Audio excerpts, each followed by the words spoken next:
This episode is dedicated to the memory and the works of Robin Williams. Yeah, a great actor that unfortunately decided to take his own life after a long battle of depression and drug abuse. And so we are very saddened to hear about his passing, and we don't want to go on too much about it, but if you want to hear us talking about him in a slightly more happier tone, please feel free to listen to our Good Morning Vietnam episode. Even if you've heard it, revisit it, and my personal favorite of his films. So. Yeah, and one of mine as well. I believe it was one of the ones that really introduced me to Robin Williams outside of Aladdin. Well, he showed the comedy and the drama in one role, and that was years ago before he started getting all the drama roles. Yeah. So check that out if you haven't, or revisit it. And yes, Robin Williams. Watch a Robin Williams movie. Damn it! All right, on with the show.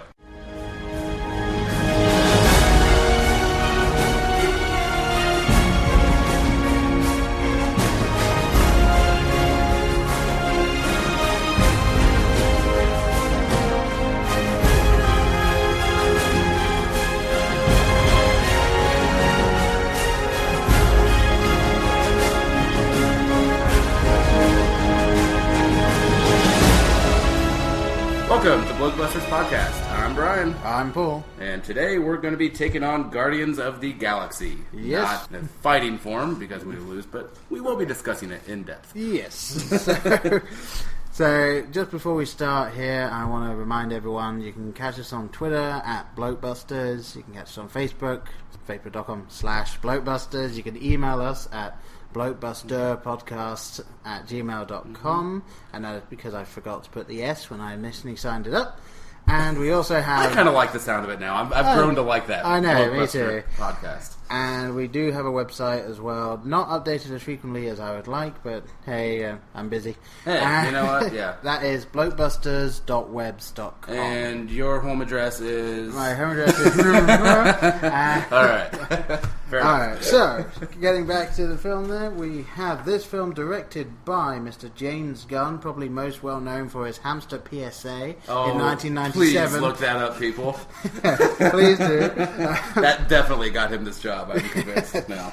Yes, Hamster PSA 1997 is what you're looking for there. Yes. So, this film, a budget of $170 million, the same budget as Captain America 2.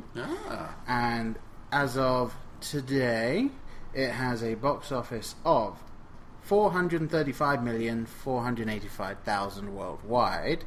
It opening weekend in America made $94.3 million. Almost made half of their money, or made over half their money back on the opening weekend, which is just insane. Now, Captain America 2 had an opening box office of $95 million that opening weekend. Yeah. And for August, this beat the previous record. This is the record holder for biggest August opener. The previous was Bourne Ultimatum at $69 million for opening weekend really? In August. Yeah, this is the biggest August opener. And just for some perspective, Kevin Smith still can't break the 30 million barrier on theatrical run. No, yeah. But, to be fair, he does just have a solid fan base there. Yeah. Everyone's on board that's ever going to be on board, Yeah, I think. exactly. He will make his money. Yeah. So, how about plots then? Brian? What the heck is this film about? I have not the slightest clue. I was just so flipping confused. Yeah. No. Actually, it's light years from Earth. 26 years after being abducted, Peter Quill finds himself the prime target of a manhunt after discovering an orb wanted by Ronan, the Accuser. Yeah, I like that. It doesn't really go too far into it. Yeah, exactly. Which is nice. A lot. I think we said before. Also, there's a talking raccoon. Yes, I forgot that part. That should be it. I'll start out by saying that my wife did not enjoy she did not enjoy this film as much as I did, specifically because of the talking raccoon. Now, I think she just had trouble accepting the talking raccoon in this. Yeah. I did not say anything, but I was definitely giving a very puzzled look to Paul. Yes, we're not here to discuss her opinions on the film. We're here to discuss ours. I just wanted to say that is where she stood on it. You'll see how my opinion differs later. So, Cast. We have a bit of a list here. This was quite a lengthy cast, film. yes.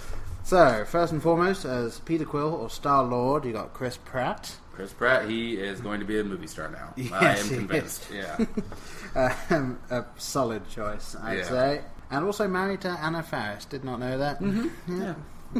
And apparently he now goes around the house and she feels like she needs to call him Star-Lord just because of his ego at this point. I would call him Star-Lord. Yeah, that's all. Yeah, he is now Star-Lord.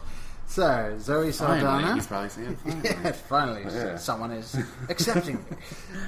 Zoe Saldana. Zoe Saldana as Gamora. Who is now in 3 of the biggest sci-fi action films of all time now. Yeah. Very true. Yeah. So she has been, and I know this is going to sound racist, but 3 different colours at this point. I did have a Facebook, an off-color, sorry the pun there, Facebook post about how she is so gorgeous that she needs to be a different color just to tone it down. And I said, she's been blue, green, blue, and then I stopped. Blonde. Yes, blonde. She's been blonde. Yes. So yes, she's had big ears. That's what I meant to say. That was it. Yes. Big ears. So we have Dave Bautista. Is that how you say Dave his name? Bautista. Dave yeah. Bautista. Yes, as Drax the Destroyer.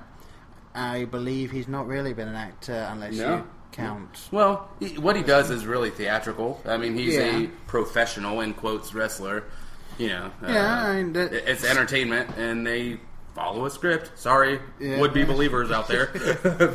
Sorry, my brother 5 years ago. Sorry, Mike Holmes in 4th grade, who was convinced wrestling is real. No, he really won that title. Not like boxing. No. Yeah, so, I mean, he does, have to play up a role, and, so. I'd say he did really good in this as his first, full, proper role. role. And he's genuinely funny. I mean, he didn't write the lines, but he still has to deliver them and, say them in the proper cadence, and, he did well with this character. Yeah. So moving on, we have Bradley Cooper as Rocket, who is probably, I think, the breakout role of the film, in my opinion. Well, I heard a criticism of, it doesn't even sound like Bradley Cooper. And I said, yes, that's called acting. All right. So you wanted him to sound like his character in Silver Linings Playbook? What were you someone looking for? Went to this film and was annoyed that the Rocket character wasn't more like average Bradley Cooper. Yeah, I guess, I don't know. That he wasn't American Hustle Bradley Cooper, or I don't know. I guess, sure. Yeah, that's what I said. I was so befuddled. I'm yes, it is called acting. Yes. It is called doing a good particularly job. Voice acting, when all you have to play with is your voice. Yeah, I mean, it's not him. It's a raccoon that fires quite big guns. I mean... whatever. Okay. Only John Benjamin speaks in his normal voice, and it works. Yeah. And Tim Curry. Oh, as an animator, as a voice. Yeah, and Tim Curry. Those people that just have that voice that you just can't change. And of course, to go alongside Rocket, we have Groot being Vin Diesel with his 5 words. He said, "I am Groot. We are." Yep. Okay, so R. Okay. Yeah, he has multiple lines, but he only has 5 words. And I was at first very critical. I mean, I enjoy being critical of Vin Diesel because he's made a lot of piece of shit movies. But very. The pacifier.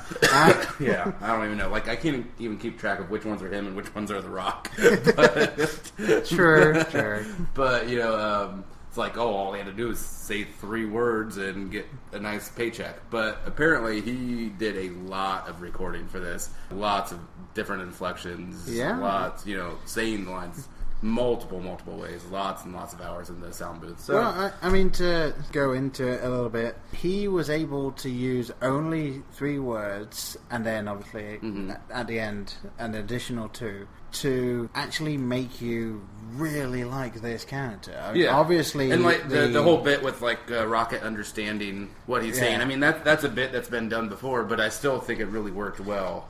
Yeah. here. You know, like, what, Lassie? You know, he's trapped in a well, you know. Well, probably the best bit being when they're talking about the chances of success and Groot says, I am Groot. And he goes, what do you mean 11%? Like, such a corny way of doing it, but it just works with those guys. Yeah. And you really grow to like this character, and you, even though you don't actually understand what he's saying, you kind of grow to start to understand. And I think, he's the most powerful, I think, of all the characters. Yeah, definitely. Well, I guess we can get into him a little more later. Yeah, what else do we come have back, on there? Well, where to start? Let's go with Benicio del Toro as the Collector, or his given name, Tanalia Tyrion. Apparently, I did not know that is his character's name. And I have a very embarrassing admission. When I was watching the opening credits of this film for the first time, I saw, Benicio del Toro is in this, and I thought, that's interesting. I never see him in movies at all, and like that's cool. I wonder who he's going to be, and I keep looking, and like, where the hell is he? And the whole time I was thinking of Guillermo del Toro. It's been so long since I've seen Benicio del Toro in anything, I forgot he was a person. You were expecting the director of Pacific Rim to turn up. Pacific Rim and Hellboy 1 and 2, and in the Labyrinth, and I was like, that's awesome. And I was like, Guillermo del Toro is going to be in this, and then finally, when Benicio popped in, I'm like, oh, I've been an idiot. So that was one of those. He was in the Avengers, for God's sakes. Not much, but he was in it. Okay, Mid-credit sequence. Still, when he's when he's like been featured in a film, it's been a long time. Like the last thing I think of really is like 21 grams or anything like. True, and also was it Once Upon a Time was in that Mexico? Wait, he was in that, wasn't he? I don't know. Anyway, so he was the Collector. Yeah. Yes, he was the Collector. We have, and now that I realize who it was, well cast. yes, there you go. We got Lee would have been a little weird as Benicio. Sorry, or Guillermo. Yeah. Lee Pace as Ronan the Accuser. Mm-hmm. I thought a good character. I don't really know Lee Pace. Really? I don't really know either. Yeah, but a good choice based on what we saw on the screen. Apparently he's been in The Hobbit, The Desolation of Smaug, and An Unexpected Journey. Sure. Yeah, okay. Let's go with that. We also have Karen Gillan as Nebula. Now, fans of Doctor Who probably were very excited to see her in this, and she did a good job, but wasn't on screen very much. No, very limited screen time. And given the way that she leaves, she's very clearly coming back, because all you see is her cutting off her hand and falling. You don't see the fact that she's dead. You don't see anything so she's, I think, going to be coming back. Maybe not the next one, but the one after, or as a cameo in one of the other. Like a crossover type thing. Yeah. So I will look out more for that, and I hope she's given more to run with, because she is a very good actress, but didn't have much to go on with this one. Well, I mean, there's a huge cast, and there's just no time to flesh every character out. But well, let's see. You got without the film being 3 hours. You got Glenn Close as Nova Prime. Who also has 2 scenes. Maybe, two she's scenes. On screen for, let's say, 2 minutes. If that, along with John C. Reilly. John C. Reilly, who was amazing in his 3 scenes as Roman Day. I don't believe anyone's 100% a dick. I still laugh just thinking about that. I have to say, he got my dick message. I enjoy John C. Reilly sort of doing the straight man type thing. I'm not too much a fan of his over-the-top characters, so I enjoyed him in this one. I love me some Step Brothers. He's amazing. Yeah. Who else have I got here? I've got Michael Rooker. Walking Dead fame. John Du Udonta. And of course, I looked into it a little bit. James Gunn puts him in basically everything he does. Oh, really? Yeah, he was in Slither.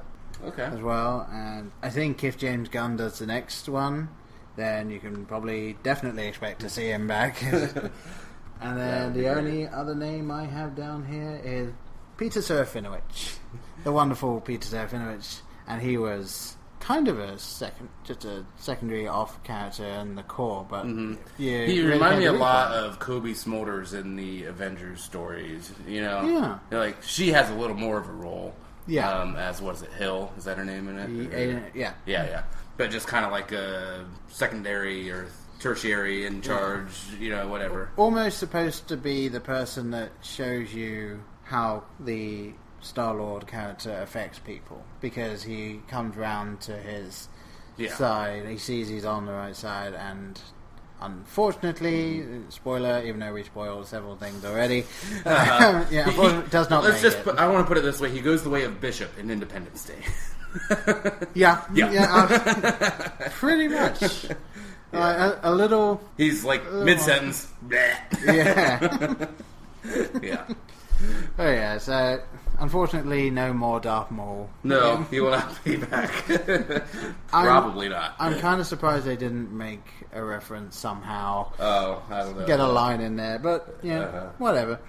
You can't have everything. Mm-hmm. Or just have his lightsaber in the cabin of his little ship or something. Yeah, that would have been nice. Or giving them a helmet. helmet. Not obvious, but very well hidden. A helmet with a couple of horns on. You know, just... There you go. The only good thing about that film was Peter Serafinowicz. Well, and the fact that it led to a very nice spaced piss take. You know, oh, yes. When they burn all of this shit. Yeah. So, all right, so that's all you had on there? Yeah. That's all the cast I had written down, yes. I mean, there was more, I just don't have everything else written down. I'd like to mention Jaimin Hunsu, who's just a great Afrikaans actor, and he just needs to be in starring roles, because he's just amazing in everything he does. But he was... Who the heck was it? Korath. Yeah, the guy who was after him at the beginning, right? First interrupts Star-Lord as he's taking the orb, or the Infinity Stone as we now know it to be. Yes. Yeah. Yes, which will be interesting. I've heard multiple theories on where they're going with this. Well, I mean, we've seen Infinity Stones in the other Marvel films. Yes, we have. And it seems as though the next Thor film will possibly be the one before the next Avengers... No. I think Avengers is next, isn't it? Oh yeah, Avengers is next, and then the next Thor film should be having Thanos in it, because in Asgard they have the Infinity Gauntlet, which is the glove that holds all 5 stones. All 5? 7? 5? Yeah, it's 5. I don't know. So going off the top of my head here, not much research. So they must need to get it from there to hold all the stones. So I can only imagine that the next few films, Phase 3, I believe it will be, will consist of Thanos turning up here and there within the other universe, the other characters' films, to get the stones or to get the things he needs to go towards the ultimate Avengers 3, where he will be basically a god.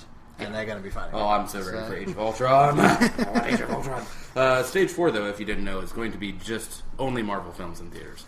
So. Yeah. And you will have to watch them in a certain order. Yeah, the rest of the studios are just going to give up and be, here you go. And you know what? I'm okay with that. I'm willing to suffer the loss of independent film as long as Tyler Perry's not allowed to make another one. So I'm okay. It's you gain some, you lose some. I see. Or take your pick. Take another target. Well, maybe McG if you don't want it to sound racist. But this is really reaching. But maybe the way cinemas should start going is start having more independent cinemas, and then have people in the area vote on the roster that they want, so you can have the actual blockbusters that are out, but then they can have a list of all the independent films, and then people can vote for, I want to bring this one here, so you have more of a I don't know. I think there's too much bureaucracy and red tape in the way of that ever happening. Well, true. I mean, that's what art houses are for, but in my opinion there aren't too many of those out there that everyone can and they can't really survive. Yeah, so I think that, unfortunately, maybe the more independent people should go more for digital stuff, like getting it out online. Well, yeah, exactly. There's no, huge risk now. You just release it VOD and make your money that way. Yeah, pretty much. I mean, the beach pillows that I talked to the director for, that one was done all online. I mean, I'm sure they had an actual release Had somewhere and stuff, but that one was started out online. Did quite well. All right. So anyway, getting back to this film. So I just had a couple of bits to mention that I found out about. This was filmed in London under the name Full Tilt. And I believe that's actually a fairly good... Sounds like a racing movie. Kinda, but also you could see this as like they're going out all full tilt on this, and it kind of shows. The only other thing I had written down was just a thing that seemed interesting to me. They finished filming on this in October last year. It took them that long to polish it and get all the effects done on it. Wow. Which seemed to me like there weren't... I mean, obviously there were effect-heavy scenes and stuff, but there didn't seem to be a huge amount of effects. Well, I'm glad you brought that, because I was really blown away with the effects in this film, because I've said before, I'm sure, that I hate overuse of effects. Yeah. If it's not serving the story, and, like great effects artists have said, if, you don't notice us, then we're doing a great job. Yeah. Yeah. So I'm sure there are more scenes than you can think of. Oh, yeah. But the one where you cannot ignore is, I don't know what they call it, the formation, the blockade of Ronan's ship, where all the other small little fighter ships all the ones in the up, Nova Corps, and that was such a beautiful scene. And someone pointed out to me, I'm not going to remember what it is though, but at one point it forms an insignia. Right. Did you hear this? I have not, and I probably should look it up. Thought to research that. That was relevant in the story. Yeah. Right. Yeah. And either they would form in the Nova Corps. I think it might be, it might be that. But I just thought that was a beautiful scene of them all interlocking and just, and then that stretching, just like how it was like fabric just kind of stretching over the ship, and it just looked incredible. Yeah, and it was really well done, and you can see how much, like, the budget was only 170 million. And which, they isn't that crazy high for a Marvel film? Yeah, they had all of the people in it as well, so they had to pay for all the actors. And then with the amount that they had left, which wouldn't have been too much because it took 3 months to film. So, that's catering and all of that stuff, so that's all that gone. And then they were able to get graphics this good out of it. I mean, as you said, we didn't really notice a lot of it, which means that they're that good now, that it looks just as real as the actual set. So yeah, I mean, obviously, most scenes you are seeing effects because Groot and Rocket are in them. But. Exactly. Groot and Rocket didn't look like your CG characters the way that 10 years ago they obviously would have been. So wow. It's all coming in really well. I still think if you had the money, you could make them look good 10 years ago. Think of Gollum. Well, true. In the Rings films. Yeah, but as you've said before as well, if you follow Gollum through the films, you can see him getting better. Oh yeah, and the first Fellowship, he's just eyes in the dark. Because Peter Jackson knew the technology would be better, and it's like, well, we can't show how crappy he looked. We don't want Ghostbuster effects, and then which were crazy good effects at that time. Which they were, but it's really sad to think about now. That you can do in 5 minutes on your computer. Yeah, it's one of those things where obviously the technology is allowing you to do more, but I would say that whatever house did the graphics for this, they need to be given the Marvel effects, I think, at this point. They just need to. They were incredible, And I guess if we should go into the effect characters then, so Groot and Rocket, possibly one of the best double teams of all time at this point. Definitely humor-wise, they were the perfect comic relief for the film. You've got Rocket, who is just your fast-talking, supposedly selfish, but does have the heart there. And then you got Groot, who is obviously the exact opposite, kind of your Laurel and Hardy, as it were, of space. Like he says in the prison, this is my muscle, And also a very good way of getting that character established, in that they go to prison, they're immediately approached by the head guy at the prison, and Groot just very quickly puts him in his place. Yes, that seemed to be a thing of any character that can grow out tendrils and stuff kind of does that. You even see it in things like, Men in Black 2, that titan of cinema, where the alien comes down to Earth and is made up of like wriggly snakes and stuff, and she just puts her snake through people's noses and stuff like that. Like it's yeah, when you have that kind of ability, I guess you're a little limitless in what he's capable of. So oh, there we go. He does seem to just gain powers left and right, and I'm fine with that. Like, yeah, like one line. When did you learn to do that? I am Groot. Okay. I did hear another podcaster say that Zoe Saldana was a little more hardcore in the comics. Well, probably. I mean, she is someone who was created into an assassin, kind of the same way her not so lovelorn or like obvious heroine, type character. Yeah, it's one of those things where if they'd stayed totally true to the comics, that scene where she's being attacked by a couple of inmates, she could have incapacitated them immediately. There was no real fight there, but they needed to have that. And she should have, used the Rorschach line. I'm not stuck in here with you. You're stuck in here with me. That would have been great. That would have been nice. I do like that. Yeah. Well, shall we get to what is probably like the quintessential Rocket thing, being that when he gives out the list of things that he needs, and one of them just being... Oh, for the prison break? Yeah. And one of them just being, I don't need that guy's leg. And then 5 minutes later, he hands over the leg and it's like, I didn't need that. I just want to see if you could do it. It's funny. And then the callback with the eye. Yeah, I need that guy's eye. We do not need that guy's eye. I really want it. It's like, I really want it. Because we don't need his eye. Yeah, you get to see just this character is just having fun with what he's doing. Yeah.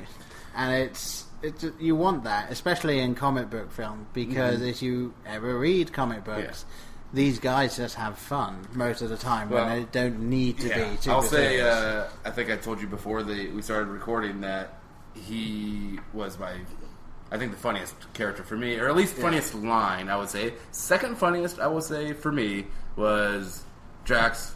I'm sorry, I wasn't listening. I wasn't paying attention. But I wasn't paying attention. I was thinking of something else. Yes. That brought... I saw the film twice in theaters, and that brought the house down both times. Number one laugh for me was when they're all like, okay, we're all going to do this suicide mission, and Rocket's still sitting there, and finally he stands up on the box. All right, we're all standing in a circle. A bunch of jackasses standing in a circle. That's what I love about this, because other Marvel films have to be taken a little more seriously, and they have to do those kind of prerequisite things you need in action films to do. Like, okay, let's all get on board. They actually comment on those things as they happen in the film. Well, it's the sort of thing where this being widely accepted says to me that if they were to make, and they apparently will at some point, a Deadpool film, that they can make it and actually have Deadpool be Deadpool in it. Like, Deadpool, if you don't know, is well known for always breaking the fourth wall, and he is not only immortal and has the regenerative powers of Wolverine, but the things that were done to him to make him that way have made him insane. So I have zero familiarity with Deadpool. So basically, him breaking the fourth wall is the idea of he has been driven insane, but through that knows that he's in a comic book, and therefore will talk to the reader. That's not part of his insanity. He knows that to be true. Just because he's insane, it also means he's the only one that knows they're in a comic. Okay. Yeah. So a lot of his humor comes from the fact that he is either insane or talking straight to the audience, which means that the film... Like Zach Morris saying freeze and then talking. And then pretty much, yeah. But not horrible. No, yeah. So it's... Wow, what a reference there. I've been on the Saved by the Bell kick. I don't know. But so it's the thing of the audience is now at a point where we can accept stuff like that, and DC is still tripping over Wonder Woman. DC just needs to get their shit together. I mean, there was a podcast I listened to called Remember When. One of the reasons I actually really started talking to you about doing this was listening to those guys, and they had a thing where one of the guys in it said that what he believes DC needs to do is to get these films out where they're individual films, and be okay with only making an okay first film to get the introductions and then start doing what Marvel did and start bringing them all together. Whereas this first phase, if you want to call it that, of DC, they've done Man of Steel, which was, it was okay, but it was nothing brilliant. And this new film coming out is basically their introduction of Batman, but what they've done is made it Superman versus Batman. Oh, and here's Wonder Woman. It's going to be horrible. Yeah, I'm kind of excited for it, but it's not going to be good. It's kind of sad that the best we can hope for from, arguably at this point, based on how they're doing the second most well-known comic book franchise, is I really hope I'm wrong with you guys. Like, you don't want to go in with that. You want to go in with, oh, I'm excited to see this character, not I really hope you guys do better than I think you're going to. Yeah, I mean, I was starting to come around on Affleck and thinking I was interested to see him in his own Batman film. Yeah. And that's not what we're going to get. No. And so it's kind of a shame to him if his performance ends up being good. I think it's going to be overlooked by all the muddled aspects that are going to be in it, I'm sure. But by the fact that it's going to be like... There's going to be so much going on. It's going to be Iron Man 2, which was still a decent film, but it had so much going on in it. Yeah, too many things. Trying to introduce too many characters, trying to follow too many plot lines. Kind of your Spider-Man 3 as well, where too many villains and just not enough screen time for all of them. Like, there needs... We don't have time for me to go into Spider-Man 3 right now. Yes. Staying alive is all I'll say there. Because I wanted to die. Yes. When I heard that. Alright, so what do you think brought this film into the public eye and so many people wanted to go see it? I mean, this very easily could have just... I remember just like seeing a picture and I'm like, oh, this looks stupid. You got a raccoon, a tree, and like a green chick and a big guy and the hero. I will say the fact that I knew there would be a talking raccoon and a walking tree in a Marvel universe, that was enough to make sure I was going to see it. Well, once I saw the trailer, I was in. Because, I mean, like I said, it is the anti-Marvel film. Yeah. And it's, it breaks all the rules. And, like I said, very easily could have come off super cheesy and which it kind of was. There not was really, but I mean, there are fans of this film, but I want to make it a parallel to, like, Mystery Men. True. Something like that, where...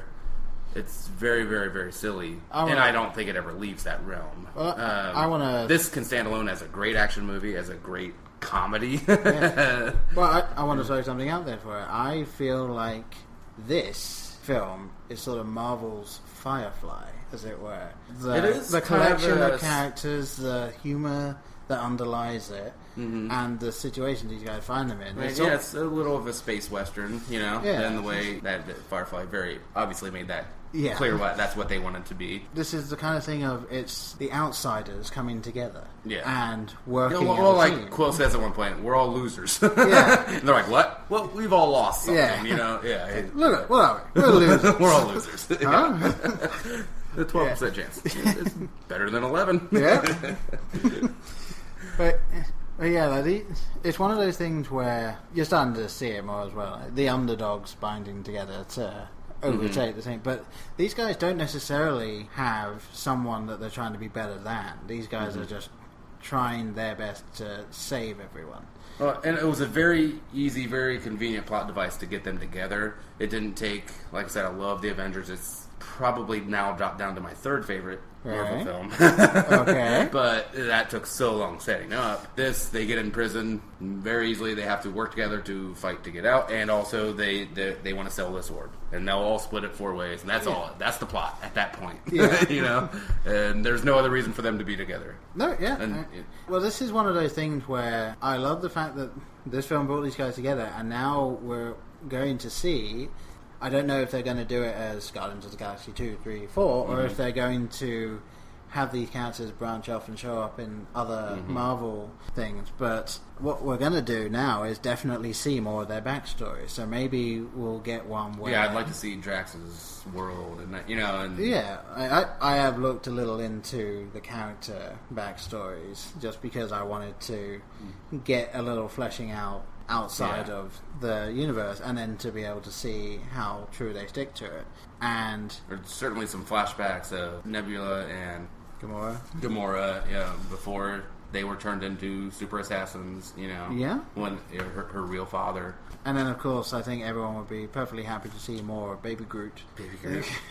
Yeah, I could definitely Baby Groot. Yeah. I mean, it's one of those things that either you love the fact that they just had that extra thing in there, or you're like, okay, yeah. Well, apparently, from what I've heard, I'm not a comic guy. I have nothing against them. Why be a comic guy now? I haven't, why start now? But I'm sure I'll get plenty of answers for that. But apparently, like, this happens a lot. Like, Groot just getting blown to bits, and then Rocket Raccoon has him in, like, a plant or whatever. Yeah. So why was he so sad that he thinks Groot is dead? Well, and this could be... If he knows, all he has to do is plant a part of him, and that he'll regenerate. Well, that's the thing. Either he might not know that, and so this was the first time, and he just did it just to have something to remember him by, and then it turns out this is how you get him back. Or it could be, and again, I don't know that much about him, I haven't looked too far into it, but it could be kind of like Doctor Who in that you can bring him back, but each time it's kind of a different Groot.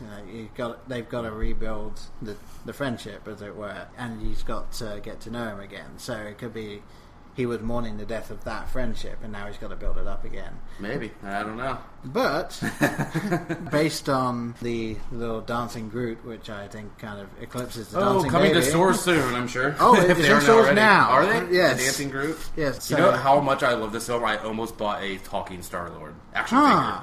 Okay. I have not bought an action figure in 15, 20 years. I had it in my hands. And then I said, what the fuck are you doing? And I was like, he said 6 lines? Oh my god. And I'm like, put it back. Put it back. You don't need to spend $29 on this. One of those ones that you get to till and you just put it by the side. Cause I'm just going to put this over by the beef jerky here and proceed. Which, just going into just talking about that, like, it's always fun at the supermarket to go to the tills and you just see those things on the side. It's like, what conversation went on in their heads? To like, I really don't need I just want to know their other purchases that trumped that. Yeah. I mean, was it essentials like toilet paper and toiletries or things? Or was it just like 3 cases of beer? I could put one of the cases of beer back and get this. No. Yeah. I want all the beer. Yeah. I'm interested to see how far they're going to go with this Guardians thing, because there's a whole bunch of stuff. The director of the next film has come out to say that they are not going to make Star-Lord's father who he is in the comics. And I don't know how much of an impact that's going to have on fans of the character and how much they're going to be willing to go with it, but I do think at this point that people are not only willing to go with comic book films, but also willing to go with alternate storylines. Yeah. And willing to accept that these films are their own thing, which is something that I think DC Comics are going to struggle with, because the characters aren't built up enough for them to say, I'm okay with this being separate. They're going to say, well, I'd rather you either went with, this is the backstory as it is in the comics, which, to be fair to some characters, they have so many retcon backstories, that which one do you go with? Or, I just want a solid character, and I won't mind the backstory, and it seems that DC hasn't found that yet. They haven't found the line. Well, I mean, the Nolan trilogy was the one shining gem. Yeah. And that is now gone. Well, that's going to be their biggest obstacle, is obviously DC owns Batman, and if they're trying to follow Marvel's footsteps, they have this huge hurdle, which is that Batman trilogy was a complete standalone thing that fully gave you this character. Like, the only way that it would work... It's the exception to the DC rule now. It's the only way that it would work is if they got Joseph Gordon-Levitt to be Batman and said it was a continuation. It's what you need to do, yeah. I don't care... obviously I'd love Nolan to reconsider and direct again, but if you carry that canon through, I think that's their best bet. Yeah, and unfortunately that would mean they'd have to have no Catwoman, because Catwoman they would have to have no Joker. Yeah, no Joker. A new Joker. The Batman universe, there is no shortage of villains. Yeah. Everyone thinks it's, just Joker, Riddler, Two-Face. No, and then second tier Ivy and and Bane and. True, but I would say the Joker is the iconic Batman villain. Yeah. So they would need to come up with. I don't think you need Lex character. Luthor in a Superman movie. You don't need, You don't, or that's what we're talking about. You need to change the rules. Yeah. You just thinking that single-mindedly that you have to have the Joker. You don't. Yeah. But no, you showed in Dark Knight Rises. You don't. No, you definitely don't. It's one of those things of it's going to be a thing of everyone's going to want him, especially because of how Heath Ledger did it. And I know that there are still people that say Jack Nicholson's Joker was better. They might be wrong. Those people are missing brain cells, and you shouldn't talk to them. They shouldn't be your friends. Right? Yes. Yeah, I'm saying those people are out there. Give me their addresses right now. But with these films, like maybe you should have Lex Luthor showing up in the Batman film as a rival businessman, and so using that, you then see him turn up in the next Superman film as a villain, not necessarily the villain. So he's a character that because Lex Luthor is probably the biggest villain for Superman on Earth, or from Earth, I should say. And so what they should do with that is build him up as a character, but not have him take up all the screen time in the Superman film. Like build him up as a character in other DC films, and then have him be the main villain in one of the Superman films. And I just wrote or have a Superman movie now. Okay, so, here we go. Clark Kent gets knocked on the head with something, gets amnesia, forgets he's Superman. Okay, so knocked on the head with a meteorite which has a little bit of kryptonite in it, therefore hitting him hard enough and giving him enough radiation to be able to do that. Yes, something to cause amnesia, or and knocked out in space and hit slowly, not a child learning his powers like Smallville, or like the brief scenes in Man of Steel where he's learning to respect that, but where he's a grown man and people are trying to kill him, Lex Luthor or whatever, and he's like, why are these people after me? Yeah, there you go. DC, it can't be worse than the shit you're doing now. You can have that one for free. Just make me a good movie. That one would only work as like a second or third film, because the people would have to know he was Superman to stand a chance of that working outside of, I just got hit by a car and it didn't hurt you could me. have the scene of him looking in the closet. Why do I have 9 of the same Halloween costume? What's it? Yeah. Oh, well. Right. I think, should we steer the train back on track from our DC rant? Sure. I wanted to... we'd be very remiss if we didn't discuss the soundtrack of this film, I think. Yeah. A soundtrack of pretty much just 80s. Really, mostly late 70s films, because it was music his mother listened to. True, and he wanted got to it give in it the to 80s. Yeah, so he got it in the 80s. So most of it is mid to late 70s music. But I almost bought the soundtrack just based on the film. Like, every time I listen to this, I'm going to think of the movie. Yeah. But it's a great soundtrack. There's so many great pop songs on it. And just that, after he's abducted, that opening scene of him just, strolling into the forbidden, or the empty planet or whatever. Yeah. Desolate planet. And just dancing around and kicking the little monster things around.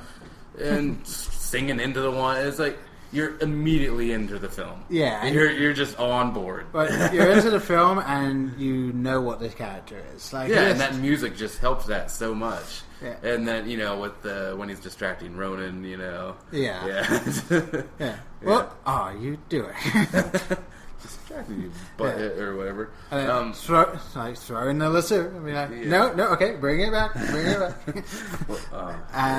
And of course, what they've done rather brilliantly, even if they had no intention of it being this way, but they have a soundtrack for the second movie now, because at the end he opens the present. Now, the big question is, had he read the letter before but not opened the present, or had he opened the present before? He had read the letter but not the present. That's the thing, because clearly he got Star-Lord from the letter. Yeah, that's why it was so... You think it's his ego that he wants to be called Star-Lord. It's to honor his mother. Yeah. Her memory. That's who he wants to be called. Because his mother calls him Star-Lord at the end. Major spoiler, he is a Star-Lord. Yeah, basically. I did want to get into that. But real quickly, we touched on it when he's singing, Ooh Child, is that song? So, when he's, distracting Ronan. Someday, things are gonna, get easier. I thought, at least maybe you can do this too.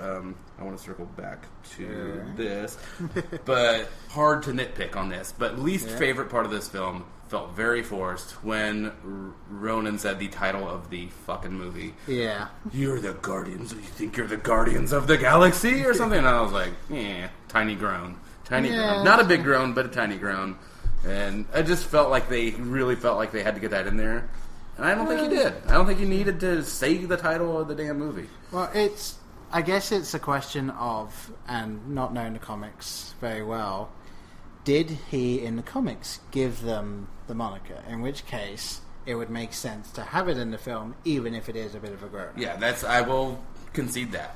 So I'm willing to give it the benefit of the doubt. If I now go and read the comics and it turns out that isn't the case, then it's like, okay. What were your feelings? Did you think it was a little forced, or you didn't mind it at all? I understood that it was probably a note from the studio or something. I know what movie I'm watching. I bought the ticket.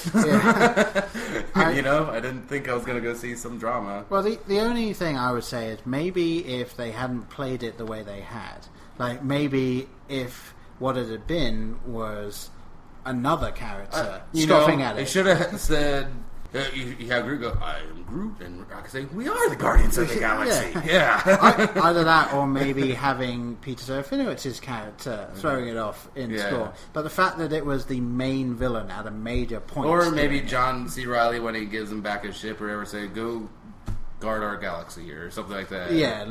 We'll be the Guardians of the Galaxy. Not as on the head. A little more organic, maybe. But I don't know. Yeah, I was okay with it. Did you have a least favorite part? A least favorite part? I don't know. Something that just didn't play? I don't know if I had something that didn't play. What I said earlier, in the fact that the character of Gamora, if she was more like she was in the comics, that scene of her getting stuck in the prison just was a little... You're supposed to be the best assassin in the universe, and you're having trouble with 4 guys in a prison. That seemed a little okay. Someone else is going to be doing a plot point here.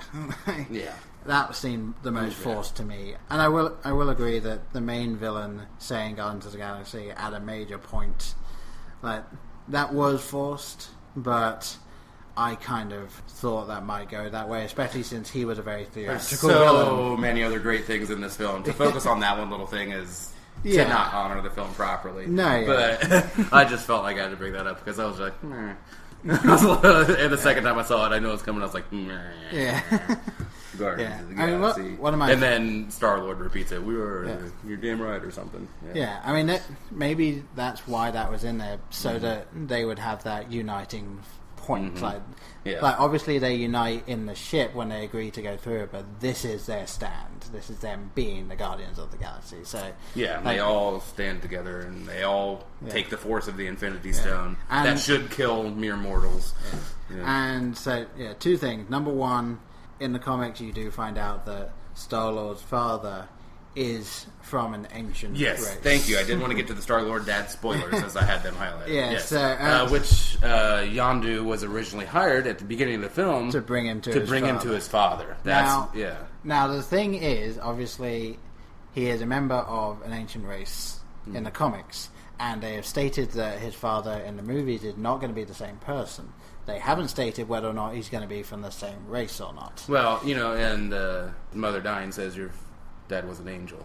Yeah. And at that time you're supposed to think, a genuinely good-hearted person, or even a though great he's not person. Around. Your father was an angel. And I'm sure I've talked to some people that did not put that together until the point where they're showing at the Nova Corps or whatever, Star-Lord's makeup. They're like, we have something, you aren't completely Terran, or not completely from Earth. Yeah. And I'm sure you had... Did you know that beforehand, or was that the reveal for you as well? I didn't know it beforehand. Or that's what made you think back to that scene then? Yeah, it was a point of going through the guy just being from Earth is actually boring if you think about it, for like going further with it. And going through the film, I was thinking like, this guy is not going to be just from Earth, but I have no idea where his other half could be from. I just say it worked amazingly well in The Last Starfighter, okay? He was just from Earth, from a little trailer park, and he saved the freaking universe, alright? True, but he wasn't a member of a galactic team. Yes, he was. Yes, I'm like, where are you going with this? Because you're wrong. It's a thing, like, it works in that one film, and maybe if they'd have made more, they could have gone with it. But in this universe, there's no way he would have just been human. My question was, I was anticipating. Yes, you knew that he was something was different about him. I wasn't like any less into seeing the scene. So I talked to one person that didn't realize it until a second viewing. When a second viewing that they said, or when she said your dad's an angel, but immediately when they showed his biochemistry, that made me think back to that scene. Yeah, because it's such a you're a thing where from this earth. Yeah. Well, and even to start with, like the fact that she is so defending this guy that just left. There's two things that it could be. Number one, he died. Yeah. Which clearly isn't the case. Number two, there's something we don't know yet. So that's what it had to be. There are other reasons he can't be here. Yeah. It was something that I was anticipating, and I'm looking forward to seeing where they go with it. Because if he is able to hold that much energy, then clearly it's a race that can do stuff like that, or was an ancient powerful race, which it was in the comics. So where are they going to go with it? And I hope they're not going to go the cop-out route of giving him slightly extra abilities because of it. No. I don't think Marvel would do it. No, I don't think so. I'm just looking forward to seeing... The character just needs to stay the same way. It's very... I'm looking forward to seeing the expanded universe of this. I mean, obviously there's an expanded universe within Marvel anyway, but I'm looking forward to seeing this side of the universe. Although they're probably going to end up at Earth at some point. Yeah, and I would like to see his relationship with Gamora expanded. Yeah. That was, I don't know, that was, I thought, some of the greatest humor as well. I mean, also, when he leaves his pod to go save her. Yeah. Another great effect scene, by the way, with the skin kind of starting to peel. Yeah. And, puts his helmet on her, and then, perfect Peter Quill character. Oh, I was so heroic. That was really a brave thing of me. Or, whatever he says. But and then when they're almost gonna kiss, and one of the best. She got one of the best lines with your pelvic sorcery. Stop your pelvic sorcery. Are you going to be using that one now? Yeah. You're going to be referring again, to yourself. You mean? Yes.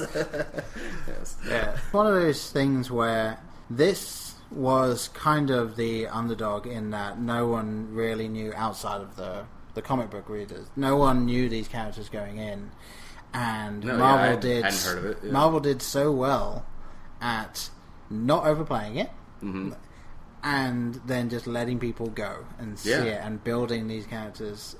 I think they knew, they had to hit other heads before it ever hit the theaters. Oh yeah, I'm sure.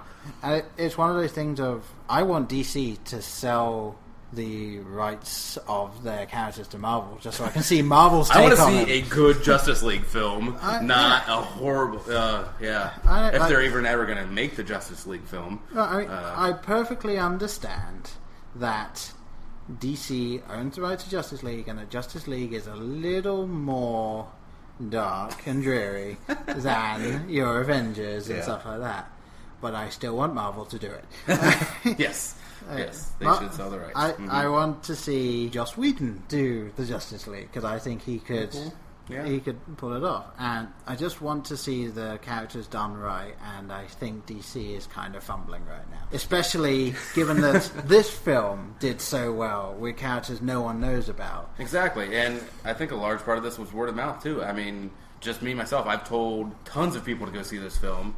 People that I don't have any interest in comic book films. Yeah. I've told parents to take their kids to this film if they're of the right age. It's PG-13. There's a couple shits and and there's some. It's fairly violent. again, going I mean, into... Groot does spear like 10 dudes at once and whips them back and forth in a hallway. But they're all faithless people that you don't... Yes, they're all henchmen and they all need to die anyway. It's one of those weird things, like going into a cinema rating thing of... I do think that every film should be something that, say, a parent would see, and then they decide if their kid can handle it based on how their kid is. Mm-hmm. There are some 8-year-olds that could handle, let's say, an English 15, and then there are some 12-year-olds that might not handle a PG-13 just because they're not at that point in their development where they can handle it. So, I think that the world we're living in now, I think most kids would be fine seeing this film. Yeah, I'm sure they've already been exposed much worse on their tablets, and you know. Yeah, I mean that's the thing. I think, let's say, all films should be PG because it's parental guidance. I think all films should be. Obviously, if you're, let's say, PG and then you have 18 where you have your very violent, very gory, very all of this stuff, like that can be an 18, but then everything under that can be PG because your parent can decide if you can see it. And go watch the documentary, This Film Is Not Yet Rated, which exposes just the complete idiocy of the MPAA. Because it's like 9 old guys that just get grumpy when there's a boob. Well, not necessarily. It's, I'm oversimplifying. But it is one of those weird things. There's no real science to it. Well, it's very, Well, compare it to the English thing. The English one, you have a council of people. There's typically 2 or 3 guys that watch the film, and then based on the guidelines they have enforced, they will decide where this film goes, and if you need to edit it, they will give you those guidelines. Yeah. Whereas the MPAA over here, not only is it voluntary, but if you don't go to it, you won't be in any cinema in the US outside of art houses. But also, if they give you a rating, they won't tell you what to cut. You have to go back. Yeah, you have to guess and say, I guess we need 3 less seconds of that sex scene. We'll take out one shit. And hope that cuts the mustard, It's one of those weird things where in the US the rating system is so messed up and so opinion-based, based solely on who is in there at the time. It's just guesswork. There's no science to it. Like I said, it's just feeling your way around. Yeah, which is so arbitrary. Which is why I'm happy with the rating this film got, because it means that the kids can go and see it, even though there might be some things in it, like there's some language that some people would have said, "Oh, I think this should be." And I don't think I would have enjoyed it if it was an R. If it was, I think. No, this film didn't need to be ultra violent and ultra sexy and ultra bloody and. Yeah, whereas I'm going to go and see Sin City 2, and that's not what I fully expect out of that film. Exactly. That's what I want from Sin City 2. That's what we want. Yeah. I don't know. I think we've droned on about DC and the MPAA long enough. Yes, in this Guardian of the Galaxy thing, we have gone into rival stuff in there, but I think that is one of the things that this film is going to do now. It's going to open dialogues into, well, why can't we get better DC film? Nothing against DC as a company, just what they're doing with their merchandising and what we can actually accept as a modern cinema going audience. Like, we're willing to run with these things if you're willing to take a chance on it. So I really want to see more of this type of thing. Yeah. Should we really quickly discuss the end credit scene? I think we should. Yes. Personally, for my age, I feel like this film really spoke to my age anyway. Because if Star-Lord or Peter Quill would be a little older than me. He'd be about my brother's age, about 3 or 4 years older than myself. Yeah, in his 30s. Yeah. But really influenced by the 80s, by the films of the 80s, by the music of the 70s and 80s, what your parents were listening to. Like, I loved 70s music, and why I still do is because it's what my parents played. It's what my parents still listen to. Yeah. Because there is a point where you just stop taking new ones. They don't make good music anymore. I'm just going to stop at 1979 and never listen to anything else. But I completely lost my train of thought there. But I did want to make a point. Like, he is abducted in '88, so that's all the influences he has to go on. Yeah. All the films he ever saw were up till 1988. Exactly. So as a kid, so that end scene for me was perfect. I've heard people be really disappointed. Oh, you didn't introduce a new Marvel character. You didn't, You don't need to introduce. So yes, go ahead and say who it was. Yes, it was the Collector sitting in the shell of his destroyed section, being comforted by these Cosmos, the space dog. Yeah, who supposedly can talk, right? I hear he can, but I think they didn't want to go into that. Okay, yeah. And then being somewhat heckled by Howard the Duck. One of the finest films of the 80s. Oh boy, does that thing not hold up. Yeah. Now it's one of those things where the director came out and stated that if you stayed, you were getting just a Marvel fanboy scene, and that is what you got. Yeah. Also, and this is really going into the comics, and this is something that was revealed to me through looking online and looking at the comments, there is something in the background where technically they did kind of give you a possibility for a Marvel character, because when you go and see the place before it gets blown up, there is a cocoon. There is a character that goes through a metamorphosis, and that is the cocoon he is in. In the end scene, that cocoon is open. And this guy is one of the many bad guys that you get throughout that universe. The Marvel-verse. Yeah. So it can be seen as, oh yeah, it's a fun thing, plus also possibly setting up at some point in the future this new bad guy that only people that really know the canon will see. Yeah. But yes, Howard the Duck. But I had people worried like, oh, is Howard the Duck going to be in Marvel movies? I'm like, no, you don't need to worry about that. Yeah, it was just a it's a little laugh. Easter egg that apparently Howard the Duck does feature in some of the comics randomly as Easter eggs. So the fact that they had it in here was just a fanboy thing.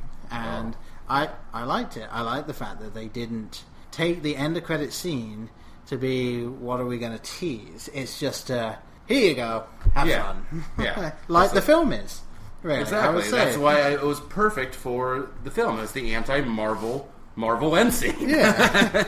Like just the whole film was. And the mid-credit scene being the little dancing Groot, being a little self-aware dancing Groot. Yeah. I enjoyed it.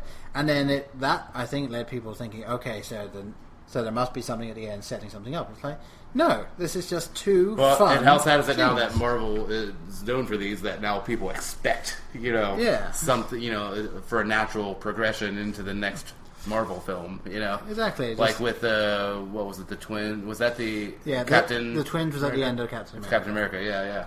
And that was even mid-credit scene, because people have... I think the people there have started to realise that what they need to do is put their slight spoiler ones in the middle of the credits so that people aren't staying all the way, even though there are some extra things at the end. I thought it was perfect. Yeah, it's going to be fun to see what Marvel will do next. I mean, I think Marvel from here on in is going to be the studio that will make the blockbusters. Like, it used to be Universal that brought in Steven Spielberg to make a big blockbuster, and now it's just going to be Marvel. Marvel's going to be summer it seems film. like they really know. I think the director is really hear me out on this. The director is insignificant in the fact is like the name, because I now trust Marvel in that studio to make the selection, because James Gunn really not known by many people. Slither by your horror fans, and a couple other things, hamster PSAs. Yeah. But they trust this guy, and he delivered. Yeah, and they seem to know what they're doing. And I would never have put Joss Whedon on to do something as huge as the Avengers. Well, but they seem to find people that are right fans. for that material. Like, you've got to be a fan of the material to be able to do it justice, and that's what these guys are. So they're doing well selecting them, even if they're not your Steven Spielberg, and thankfully not your Michael Bay. Yes, Michael Bay. You're never getting a Marvel movie. I kind of want to see Michael Bay Marvel movie just so I can see how much Michael Bay just isn't that. Do you really want to take down Marvel Studios that bad? Yeah. No, I think it would be so much fun to see Marvel Studio just saying like, okay, Michael Bay, you take this one character and make a film. we're not going to go anywhere else with the franchise. We just want to see you make this film. Because I think it would be everything Marvel isn't. It would also kind of be a training film. They would make future directors watch the film and say, don't do this. Now go and make the film, please. It would just be great. I would like to see the terrible Michael Bay version of a Marvel film just so we could see, they're never going to do this again. Yeah. Well, I mean, technically, since Marvel is now sold to Disney, right? Disney does own, Marvel Studios. So I guess you could just have Michael Bay make a Disney, in quotes, film that's, underlined by Marvel. One of the third studios in the... Yeah, I suppose. Yeah. So Marvel, kind of limits their damage to their name. True. Yeah. All right, how about we get to ratings? I'm glad we got around to shitting on everybody there. We always got to bring Michael Bay into things. I would say let's get to rating, but I think based on everything we just talked about...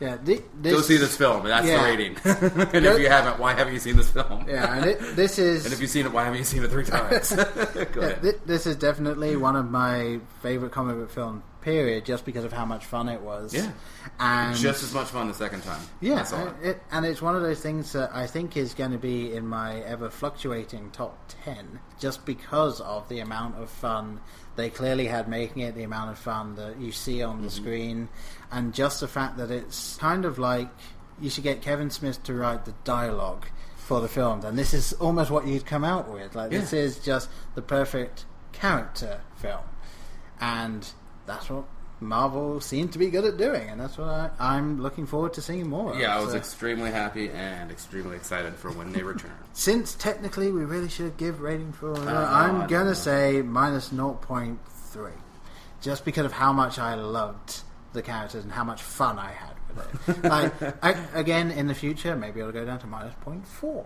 whatever, but right now, just how much, the high off of it, I would agree exactly with that. Yeah. Same for me. Alright then. So with that rather happy ending, I think that's probably it from us. That takes care of it for me. Alright, I've been Paul. I've been Brian. See ya. Bye.